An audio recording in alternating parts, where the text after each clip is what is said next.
नमस्कार मित्रों, बेहद महत्वपूर्ण ये वीडियो है।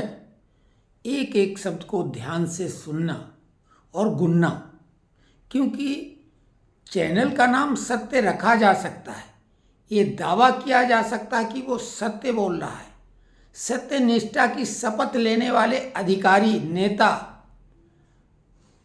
क्या करते हैं आपको मालूम है, लेकिन सरकार जो कहलाती है उसके 3 अंग हैं: विधायिका, कार्यपालिका और न्यायपालिका।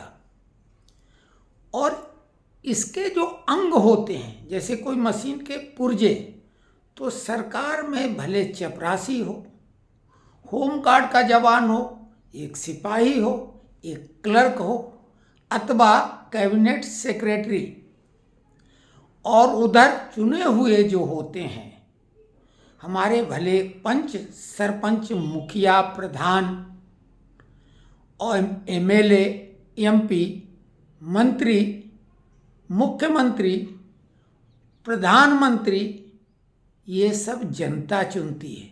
इसलिए प्रजातंत्र में जनता जनार्दन कहलाती। जनार्दन का मतलब ईश्वर, भगवान, सर्वशक्तिमान।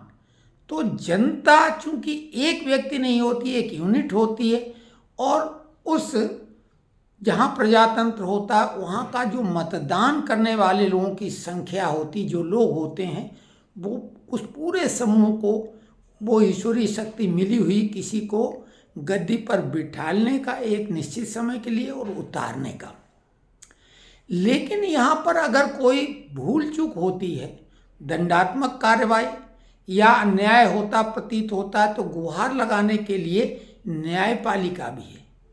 और वहाँ नियुक्ति क्लर्क वगैरह और ये ड्राइवर और इस तरह की तो उसी प्रक्रिया की तरह होती है जैसे कि कार्यपालिका की होती है। लेकिन जब बात आती है जजों की, तो जो छोटे मोटे लेवल के जज होते हैं, जिला जज, डिस्ट्रिक्ट जज वगैरह, उनके लिए तो जुडिशियल सर्विस एग्जामिनेशन है यूपीएससी की तरह। जैसे कि कार्यपालिका के जो अधिकारी नियुक्त किए जाते हैं वो यूपीएससी के द्वारा होते हैं, या स्टेट का नाम लगा के पीएससी जो होता है, तो उसके द्वारा नियुक्त होते हैं। लेकिन उन जजों की तो कोई बैलू वक़्त है नहीं। उनके फैसले को पलटवाने के लिए हाई कोर्ट, और हाई कोर्ट के फैसले को पलटवाने के लिए सुप्रीम कोर्ट। और जो न्याय मंदिर हैं, इसमें भ्रष्टाचार के बारे में सबको मालूम है कि सबसे ज़्यादा भ्रष्ट यही हैं, न्याय मंदिर। और वहाँ पैसा बोलता है, पैसे से जज भी मैनेज होते हैं, और अच्छा वकील अपने तर्कों से भी केस को पलटवा सकता है। बड़े बड़े अपराधी छूट जाते हैं, और जेब कतरे जैसे साधारण यानी बहुत छोटे से अपराध करने वाले बहुत तगड़ी सजा भुगतते हैं। आपने देखा कि देश में डान, माफिया, ये किसकी दम पे बाहर रह के अपना कारोबार करते हैं? वकीलों की दम पे, इन न्याय मंदिरों के दम पे, क्योंकि उनको सजा नहीं मिलती है।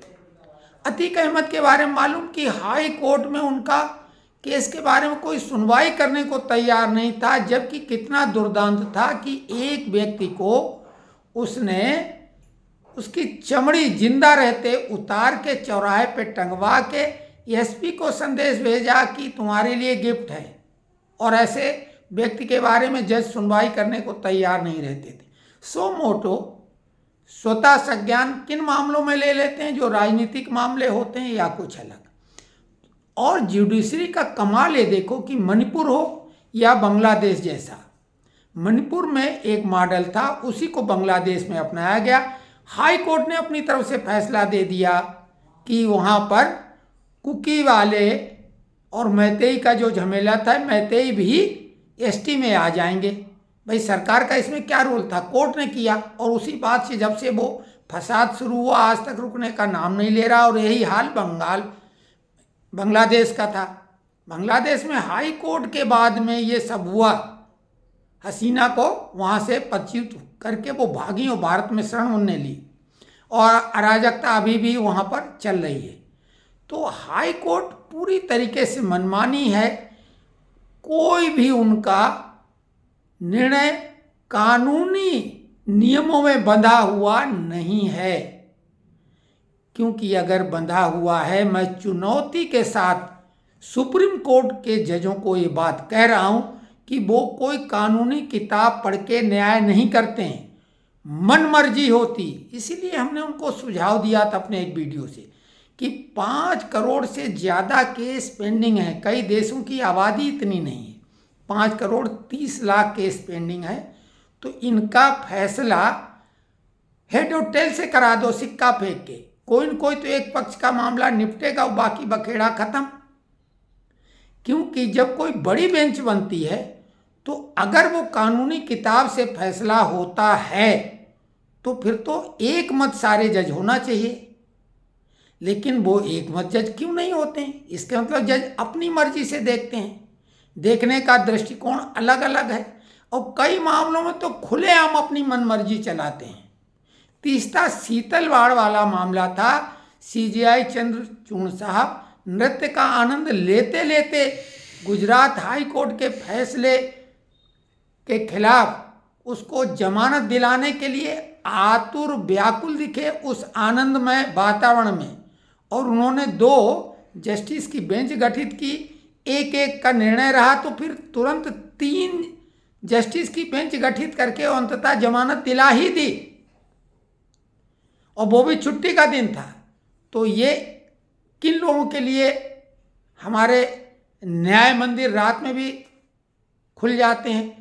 दूसरी तरफ गरीब आदमी तो कितनी जोड़ी जूते चप्पल घिस जाते हैं, दौड़ लगा लगा के घर मकान उस केस को जीतने के लिए या न्याय पाने के लिए बिक जाते हैं, फिर भी न्याय नहीं मिलता है। अगली और उससे अगली पीढ़ी तक केस चलते रह जाते हैं। तो ये जो इनको भ्रम हो गया है, सरकार से निवेदन है एक आम नागरिक के नाते, और अगर कोई नागरिक कर्तव्यों का पालन करता है, नियमों का पालन करता है, तो वो सर्वोच्च व्यक्ति है इस देश में। क्योंकि ये सब नौकरशाह हैं, जज भी नौकर ही हैं, ध्यान दो। और ये कौन जज बनते हैं कॉलेजियम से? भाई भतीजावाद, जो भ्रष्टाचार का प्रतीक माना जाता है। भ्रष्टाचार की परिभाषा में क्या है? भाई भतीजावाद। तो उनके भाई भतीजा, बेटा बेटी, चेला चेली वही बनते हैं। और वो होते कौन हैं? सुप्रीम कोर्ट के जज स्वयं ये बोल चुके हैं कि उनकी तनख्वाह कोई ज़्यादा नहीं होती, उनसे बहुत ज़्यादा वकील कमाते हैं, उनकी वकीलों के रिटायरमेंट की एज भी नहीं होती है। तो फिर ये जस्टिस क्यों बनते हैं? क्यों? पैसे के लिए ही तो बन रहे हैं। वो कॉलेजियम से सिलेक्ट किए जाते हैं अधिकांश जो जुडिशियल सर्विस एग्जामिनेशन पास नहीं कर सकते, जो अच्छी वकालत अपनी नहीं चला सकते हैं। और स्वाभाविक है, भाई भतीजा चेला चेली उन्हीं में से बनते हैं। उनके पिताजी ने इन्हें किया था, तो अब उन जजों के जिन्होंने आपको कॉलेजियम से नियुक्त किया, तो उनके बेटे भतीजे भाइयों को आप करिए। ये सब सिस्टम चल रहा है, और ये भारत में ही कॉलेजियम है। क्यों है? सवाल ये पैदा होता है। एनजेएसी 2015 में बनाया गया था, सुप्रीम कोर्ट ने खारिज कर दिया। एआईजेएस की व्यवस्था बनाई गई, वो अभी लागू नहीं हो पाई। तो कुल मिला के जिस तरीके से अधिकारी यूपीएससी के द्वारा नियुक्त होते हैं, आईपीएस आईएएस, उसी तरीके से जुडिशियल एग्ज़ाम होना चाहिए, और बेहद टफ एग्ज़ाम होना चाहिए। क्योंकि ये न्यायाधीश तो अपने को तानाशाह जैसा मानते, मेरी मर्जी। और ये अभी हाल ही में एक मामला आया 6 नवंबर 2025 को, ट्रिब्यूनल रिफॉर्म एक्ट 2021 की सुनवाई 21 से चली आ रही थी। पहले 3 जज थे और अब 2 ही जज रह गए, खुद गवई साहब और के विनोद चंद्रन साहब। जबकि मामला संवैधानिक है, इसमें रिफॉर्म करना किसमें? ये ट्रिब्यूनल जो होते हैं जैसे ITAT, CAT, AFT, मतलब income tax administrative tribunal, AFT armed force tribunal और सेंट्रल एडमिनिस्ट्रेटिव ट्रिब्यूनल यानी कैट, इनमें रिफॉर्म करने की बात पे ये था। इसमें चेन्नई बार एसोसिएशन ने आपत्ति दर्ज कराई और उसी की सुनवाई हो रही थी लंबे समय से 21 से, और गवई साहब उसमें ज़बरदस्ती अपनी मनमर्जी से, क्योंकि सरकार से उनकी नाराज़गी साफ तौर से जाहिर हो चुकी है, तो मनमानी से वो फैसला देना चाहते थे। तो वहाँ पे अटॉर्नी जनरल ने बोला, एम वेंकट रमणी साहब ने, कि भाई इसके लिए ये संवैधानिक मामला है, संवैधानिक बेंच गठित की जाए। आपको ये मालूम होना चाहिए कि बार बार संविधान की दुहाई दी जाती है, और संविधान की जो बेंच होती है, आपको मालूम होना चाहिए पहले 8 जस्टिस ही सुप्रीम कोर्ट में शुरुआत में थे। एक उसमें बन जाता था मुख्य न्यायाधीश यानी 7 अन्य न्यायाधीश। तो संवैधानिक बेंच का मतलब होता था बहुमत, यानी 5 का बहुमत होता था। अब जज हो चुके हैं यानी जस्टिस हो चुके हैं 34। तो कोई भी संवैधानिक पीठ अगर है तो वो 18 से कम की नहीं हो सकती कायदे से, क्योंकि हमारे यहाँ मेजॉरिटी इज अथॉरिटी। संसद में भी कोई बिल मेजॉरिटी से ही पास हो सकता है, और ये कहावत प्रजातंत्र में लागू होती, मेजॉरिटी इज अथॉरिटी। तो वो वहाँ पे 5 शुरू में गठित कब किए गए थे, जबकि 8 जस्टिस होते थे सुप्रीम कोर्ट, अब हैं 34। सिंपल सी बात है कि 18 जस्टिस की बेंच ही संवैधानिक पीठ कहलाएगी, बेंच कहलाएगी, लेकिन वहाँ वो अड़े हुए हैं कि हम 2 ही जजों से फैसला रिटायरमेंट के पहले दे ही देंगे। तो ऐसा तो नहीं होगा। वेंकट रमणी साहब को उन्होंने बोला कि सरकार जो टाल मटोल कर रही है, सुनवाई नहीं, तरकीब भिड़ा रही है, दांव पेच लगा रही। अरे कोर्ट में तो दांव ही पेच चलते रहते हैं श्रीमान जी, ये दांव पेच ही अखाड़े बाजी है। वकील वहाँ पे अपना दांव पेच ही दिखाते हैं, उसी का पैसा लेते हैं। आपको मालूम, पूरी दुनिया को मालूम है कि सामने वाला अपराधी है, लेकिन वकील बचा लेते हैं, जमानत दिला देते हैं। लालू प्रसाद यादव को देख लो, 4-5 मामलों में सजाए आपता है और मजा ले रहे हैं, अपने पार्टी के अध्यक्ष हैं। कल को उनकी सरकार बन जाए तो बिहार का सर्वे सर्वा लालू प्रसाद यादव होंगे, और जमानत पे मजे ले रहे हैं, और वो भी बीमारी के नाम पर।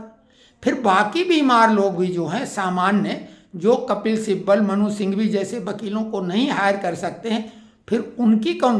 राष्ट्रपति महोदया ने कई बार बोला कि जो गरीब लोग हैं बेचारे अकाउंट बंद हैं, अब सजा पूरी करने के बाद भी, उनके बारे में कितनी बार उन्होंने कहा, गुहार तक लगाई एक तरह से कहा जाए, लेकिन उस पर कान में जू नहीं रहेंगी।